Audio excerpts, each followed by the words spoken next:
everybody. I'm Larry Ridley. You're tuned into the NFL on EA Sports. We have a couple of confident teams coming into today's game. Both walked off the field with victories last time out. It's the Browns going up against the Eagles. We're in for a frigid one in Philly. We're off to Lincoln Financial Field to say hello to our broadcast team, Brandon Godden and Charles Davis. It is a snowy and blustery day in the city of brotherly love as we welcome you to Lincoln Financial Field in Philadelphia. Today, we reach Week 15, and we've got a good matchup in store between the Cleveland Browns and the Philadelphia Eagles. With Charles Davis, I'm Brandon Godden. And Charles, you look at this Eagles team as they interplay here. They were winners last time out, so they'll be looking, Charles, to make it 2 in a row. And what I enjoyed when I watched their game tape and their victory last week is they put it together in every phase. Good offense, good defense, and some key plays on special teams. Let's see if they can get that second win in a row. Meanwhile, for the Browns here, they're hot as can be, winners of 8 of their last 9 games. I don't know if you'd call this start a surprise exactly, but they've proven that they're going to be able to stand toe-to-toe with anybody. It's the final 3 weeks of the season. Still plenty to play for here as we're underway in Week 15. This one fielded at the 5. And he'll take it up past the 25 to the 26-yard line. So now here comes the Eagles offense as they get ready to take over. And leading them, Charles, their quarterback, their field general.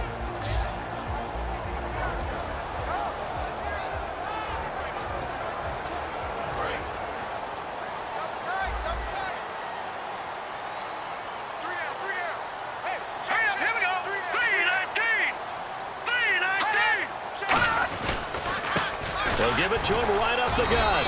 And nothing doing on his first run. Back to the line of scrimmage, and that's it. Call it no gain on the play, and it'll be second down. Well, at least he was able to break that initial contact, or it could have been a loss. Yeah, give credit to the defensive player, though. What did he do? Made him slow down, slow up his feet, and allowed the rest of the guys to get there to finish him off. And they'll go on the ground. And nowhere for him to go again. He'll get back to the line of scrimmage. That's it. Only a yard on the pickup there, so it leaves them needing a conversion here on 3rd and a tough 9. And this O-line, it is the lifeblood of the offense. They establish the tone. Mean, nasty, physical. They can't wait to get after people. That allows the rest of the offense to feel confident. So trouble already here on their opening drive. This is 3rd and 9.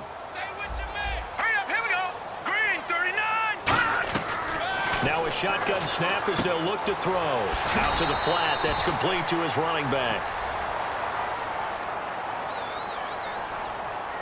Holding offense. That penalty is declined. The Eagles send out their punter now. He'll kick it away after a 3 and out on the opening drive of the game.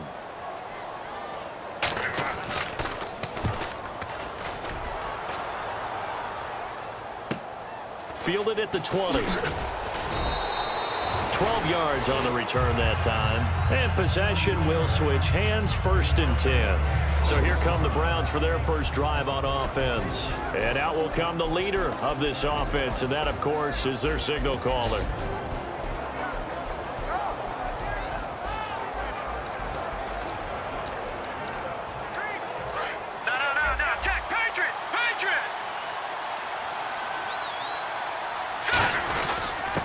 And they'll try the ground game here with the running back.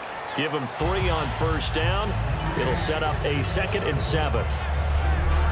And if this offense is going to flow today, certainly the running back will be a key piece. Without a doubt, because they asked their runner to not just do that, but to block, to catch, to help set a tone for their offense.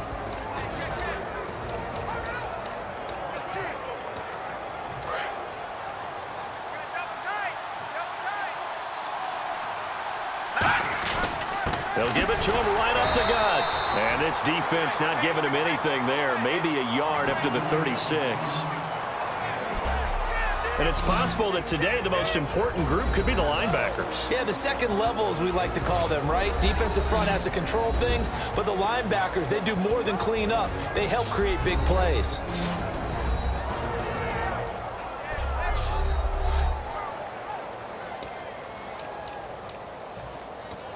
So they run it on second down. Now let's see what third down brings here for the offense. On play action, they'll throw. Toward the sideline. Did he keep the feet in? Yes, he got them both down, says the side judge. And that's good enough for a first down. I don't care how many times we see it. I still get a kick out of watching quarterbacks and receivers do the pass tree in pregame warm-up. But I always remember that when we go to practices, we see that after practices as well. They really tune it up, don't they? They tune it up. They know why they do it for these situations. First down. And they build that trust, and that's why they're able to find him in this type of a situation. Oh, man, that was close. The opportunity to change momentum, big play, right in his hands, unable to come down with it. A sigh of relief, no doubt, on offense that fell harmlessly to the ground. A nice job to get 8 there after the incompletion, and now they'll look at a 3rd and 2 coming up. And the defense searches for one more stop here after the run on second down. They'll give it to him right up the gut. And he'll be brought down at about the 42. He needed 3. He got 2. Now that'll set up an interesting situation here on 4th and a yard. And with the snow here, maybe asking too much of the kicker to try a field goal. So instead, offense on the field, they'll go for it on 4th down. They'll set up to throw. And he's got his man on the out route. That one good for 12 yards. And on 4th down, they're able to convert and move the sticks. Well, it all came together on that one, didn't it? Big-time throw on 4th. Now, that had to feel good, didn't it? Taking that type of a gamble there, making it pay off. What a throw. And tough as a receiver because no matter how perfect the pass, you know it's 4th down and you got to convert it. A little bit of extra pressure, but he overcame it. And he's got about 5 yards as he's taken down right at the 25. Well, that's exactly what you want on a first down run. Pick up 5 yards, bring up 2nd and 5. The defensive line, though, they've got to figure out a way to out-leverage the guys up front because the offensive line is winning at the point of attack. That is caught. And he'll take it into the end zone for a Browns touchdown. Their big-bodied receiver, his 21st touchdown of the season. And the Browns have taken the early lead. Great corner route there. Not only able to catch it, turn it upfield, and get into the end zone. It usually involves a little bit of an extra move, doesn't it? You've got to get them thinking that you're moving to the middle of the field and you're breaking away to that corner. Boy, that was well executed. Travis Coons now to add the extra point. Well, these may be an adventure this afternoon, but this one is good. A good drive.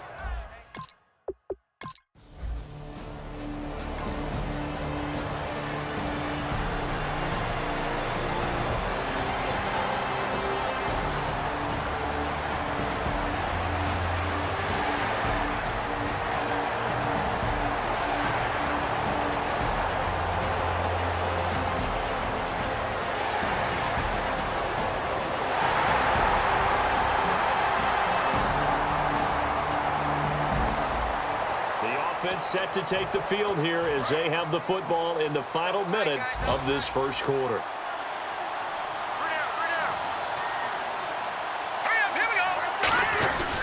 And to give this time to the tailback. And he takes it past the 45 and down at the 46.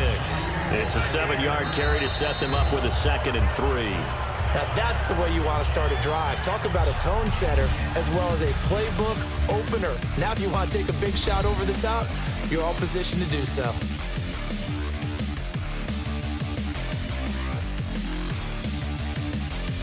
Back with Charles Davis, I'm Brandon Gaudin. The Browns with a football to begin quarter number 2. They're looking at a 2nd and short yardage to start things out.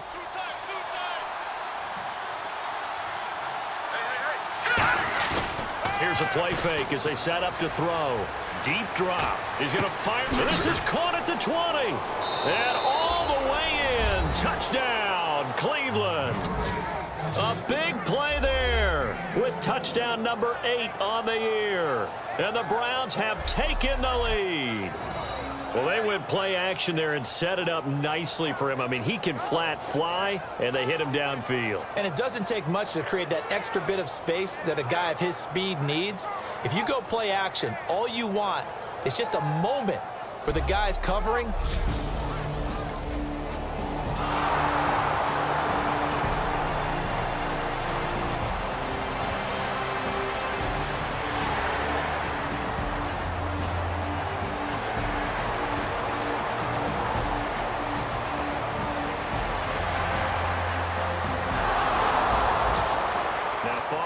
interception, this offense will get another shot at it as they'll quickly head back onto the field.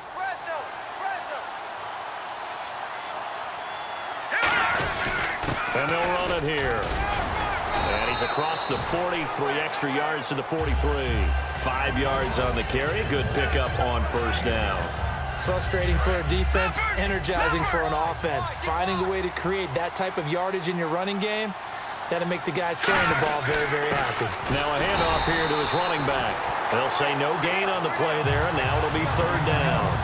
A well-executed blitz, no doubt. Great job by the linebacker. Maybe the quarterback, if he could have seen that, could have audibled there. Yeah, he needed to be in a different play because that one just meshed perfectly for the defense. All the gaps were filled except for the one the offense really wanted to run through, and that was filled by a big man wanting to make a tackle. And he made a great tackle. It's a pickup of 16 there, and it'll lead to a new set of downs. But that's what you're looking for when you're wanting to throw the ball downfield. You want one of those guys who can play out on the perimeter, can play out wide, who can not only get open, but when they're covered, can uncover themselves downfield and create catches. And he's got some space here. A good run there on first down, and it'll leave him with a 2nd and 2. That's the kind of run that gets everyone excited on offense. And, you know, oftentimes the guys who carry the ball are the ones in the huddle doing the chirping. Right now, I think it's the offensive line telling them, run it again. We are right there about to break a big one. And he'll give it here to his running back. And he is going to lose yardage here. He'll wind up losing a yard on the play, and that'll bring up a third down. Brandon, that play ended so fast, it's almost as if the quarterback handed it to the runner, and the tackler was there right away for a loss of yardage. An extra defensive back in the game now here for 3rd and 4. And that is incomplete. All right, let's go ahead and try and get into the body and the mind of the linebackers. Yeah, I know they're bigger and stronger than I ever was, but in this situation, they understood what was going on as much as the offensive guys, because the offensive guys always taught, find the first down sticks and make the play. On defense, what do you want to do? Guard the first down line. Make sure they don't get there and tackle them in front. They were able to drop in their zone coverage, figure out where the first down line was, and end up making the play, swatting it away so they couldn't get the completion. A big play that time on the catch and run. 31 yards. We know it's tough enough to pick up first downs on third down plays, but when you go for it on fourth down, sometimes you're actually just praying, and on that play, the prayer was answered.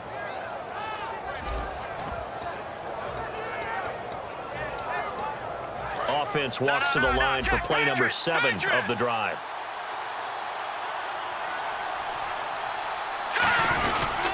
Going to give this time to the tailback. And he takes this one in for a Brown score. A great effort there. Touchdown number 18 on the year. And the Browns add on to their lead. And nothing special there. They show they were going to run the football. They ran it. They got it in. Like old-time football, right? Hey, this is exactly what we're going to do.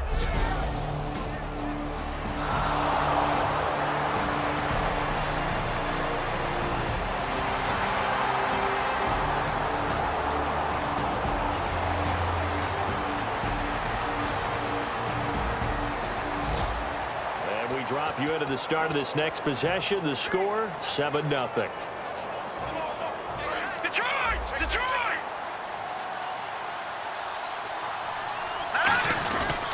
And they'll go ground game here with a tailback. And he'll be taken down after a short gain as that takes us to the 2-minute warning. That's a good play by the guys on the defensive side of the ball. Held them to a gain of 2. And that changes the playbook a little bit now for the guy calling plays. 2nd and 8. Now he's got to probably think about going to the air instead of maybe staying with the ground game. They'll look to throw. Going down the middle, and it's complete. And he takes this one just shy of midfield all the way to the 49. They practiced this all week. Pretty clear it paid off there. Threw it downfield, made it look relatively easy. And it always comes a little bit easier when you've practiced it and tuned things up and you're confident in what you're doing now. They felt very, very good about their plan, and we saw the execution because the confidence of the players was there. And taking it across midfield and just shy of the 40. It'll go as a gain of 10 there. And that'll be good for a Cleveland first. And on the outside, they're playing press coverage. Absolutely love the run right there. This guy's known for his quickness, but also for his speed. And he's able to get to the second level almost before you blink if you give him any type of blocking.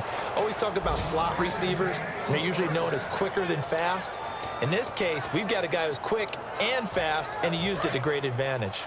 So in the second quarter, he's already up over 100 yards receiving now. And isn't 100 the magic number for a really good game for a receiver? So he got a chance to really shatter that and have a profound effect on this game. He'll get a nice chunk there on the first down run, and it's 2nd and 4. When you find that kind of yardage, you couldn't be more confident as a ball carrier. And guess what? You're going to go back and tell your offensive coordinator, I'd like to keep carrying it, thank you.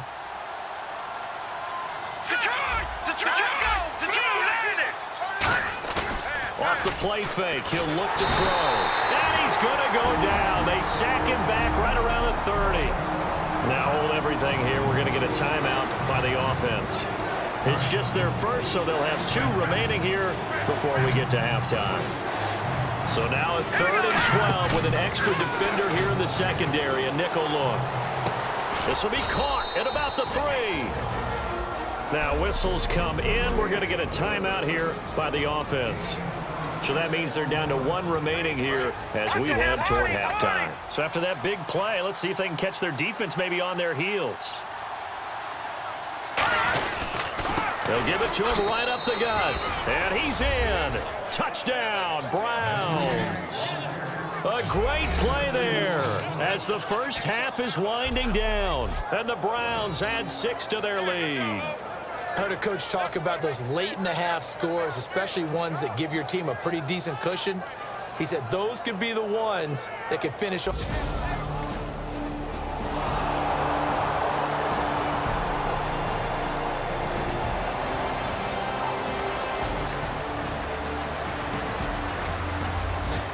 This offense ready to get back out there as they'll have the football to start the 3rd quarter.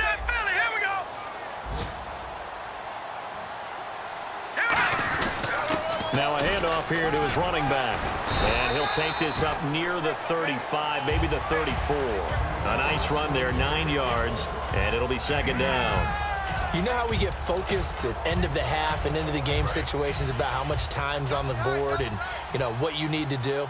Sometimes you don't even have to worry about that. That's just smart football. You know, that kind of a lead, staying in bounds, it burns clock, even in a situation that we're not really focused on it. Give him 10 yards on that one, and that'll earn him a fresh set of downs. And there's a completion to the tight end. And look at the size of these players nowadays. At that spot, 6'4", 6'5", and up. A lot of guys used to be basketball players, somehow came back to football. That's really good for the game of football. You're getting better athleticism, great hand-eye coordination, guys who know how to control their bodies when they run their routes. Unable to connect on the first down pass play. Now it's 2nd down. Well, the numbers have been good in the passing game and certainly a big reason why they have the lead. But now here, 3rd quarter, maybe go to the run game a little more? Yeah, perhaps. I mean, after that incompletion, a little credit to the defense for shutting them down on that play. Maybe you try and run the football a little bit more in this spot. But they have to feel good about how they've been throwing it overall.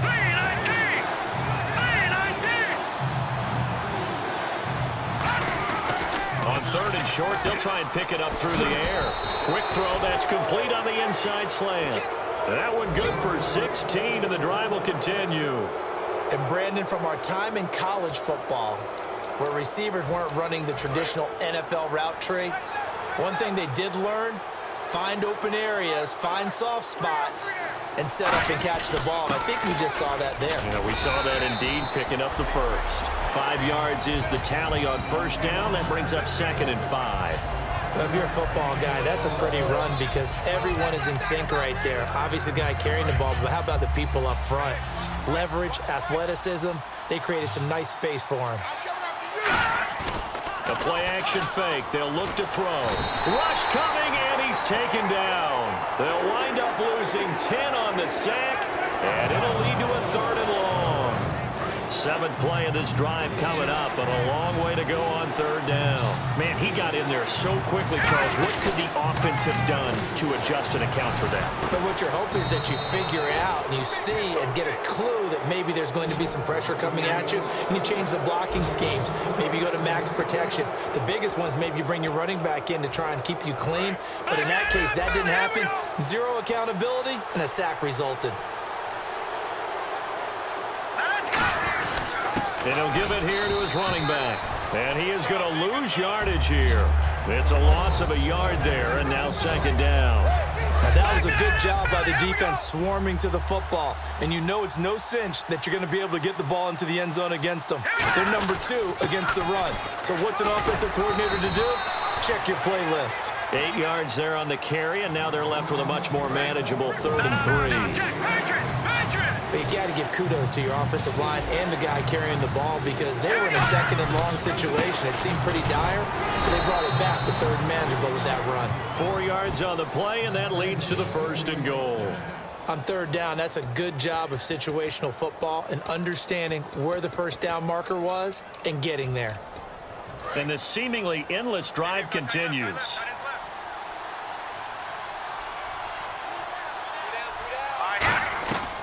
Now they'll switch it up here and look to throw. And he is into the end zone. Touchdown, Cleveland.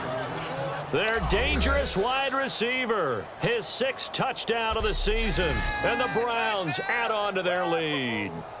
As a former DB, you might not like to see that, but from a wide receiver's perspective, those are the plays they dream.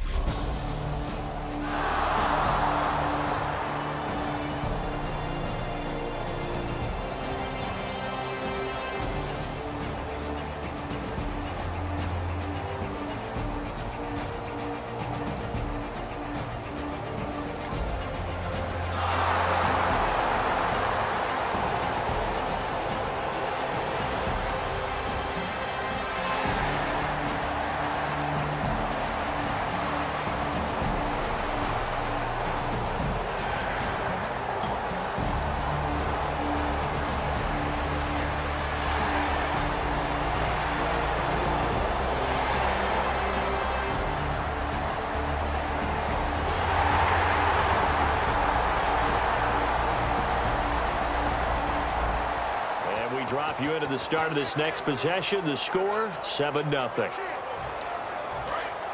Looking to jam the receivers at the line here. Press coverage look defensively. They'll give it to him right up the gut. Oh, nice move. And he gets this inside the 35-yard line. That one goes for 13 yards, and it moves the sticks. So the run gets them the first, and now they operate with a fresh set of downs. And they give this time to the tailback. And down inside the 15 he goes. He got 18 yards out of that one, and it gets him a new set of downs. When a coaching staff sees their team run the ball this successfully in the 4th quarter, they're really excited because you can plan for a running game all you want and want to press that advantage when you get it. But for the most part, it's a little bit of a surprise. And right now, they've got to keep that going, want to continue to grind out the clock because it's definitely in their favor at this stage of the game. Can they close the game out and continue to do exactly what we just saw there, and that's run the football? Well, defensively, they just don't seem to have much of an answer for this passing game. Not at all. And look at the confidence that's exhibited here with that type of a lead. Clock on their side. And he'll barrel his way into the end zone for a Browns touchdown. A great effort there with touchdown number 7 on the year. And the Browns add 6 to their lead. Well, we got a little bit of everything on that run. Offensive line creating some space, but how about the guy running behind his pads into the end zone? What does that mean when a guy says running behind his pad? Means that he's going to...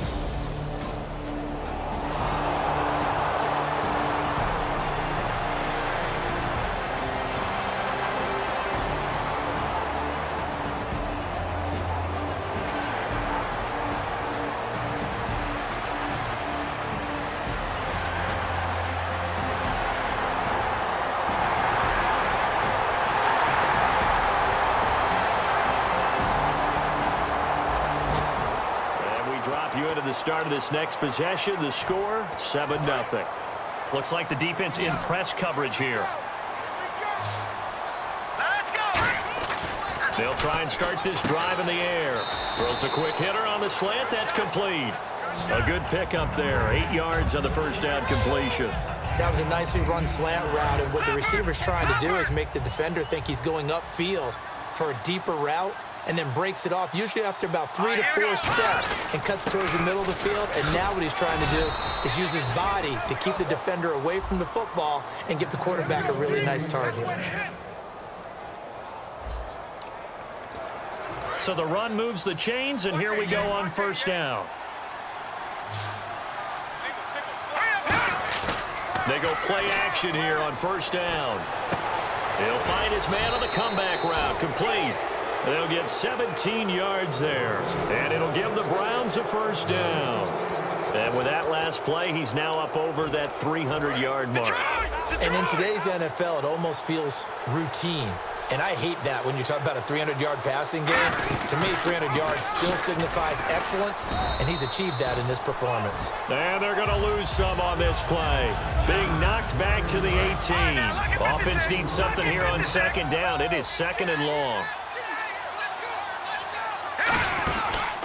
They'll run the option left.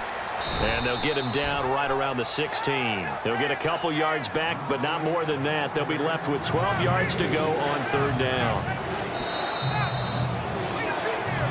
Time for a break. Back to finish it off on EA Sports after this.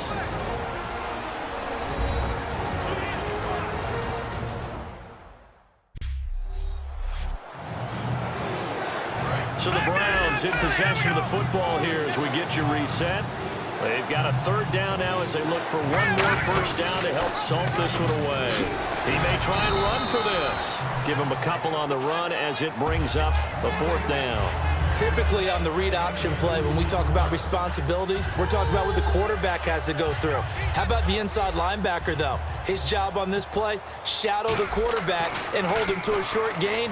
Did it to perfection. Firing quickly here, and that's complete. They pass up the 3, fake it.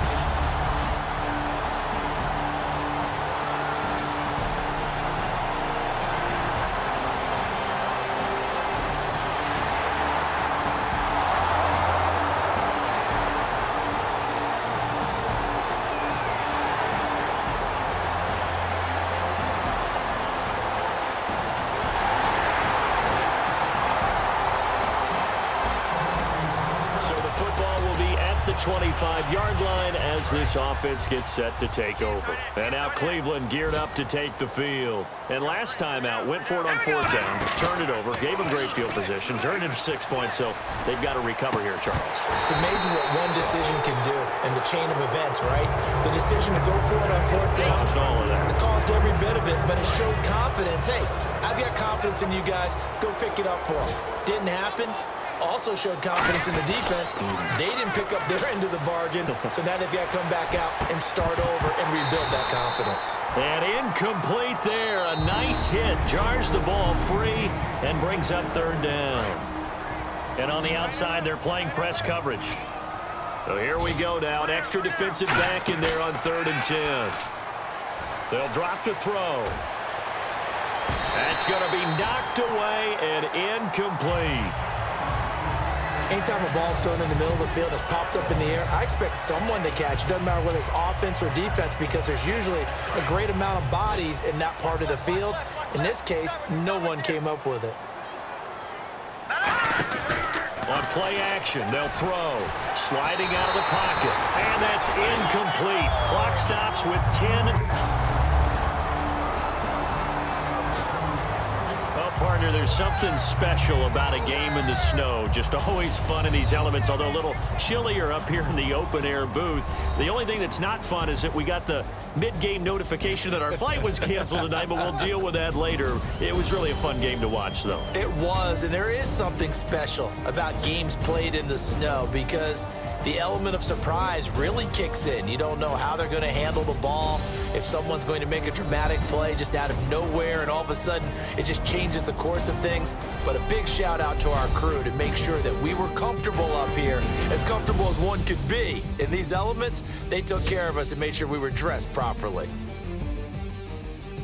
So for Cleveland, they continue to make their case as a Super Bowl favorite as they move to 13-1. And they'll head back home next week to take on the Buffalo Bills. Meanwhile, for Philadelphia, their playoff hopes take a hit as they drop to 7-7. And they'll be back home next week for a date with the Washington Redskins.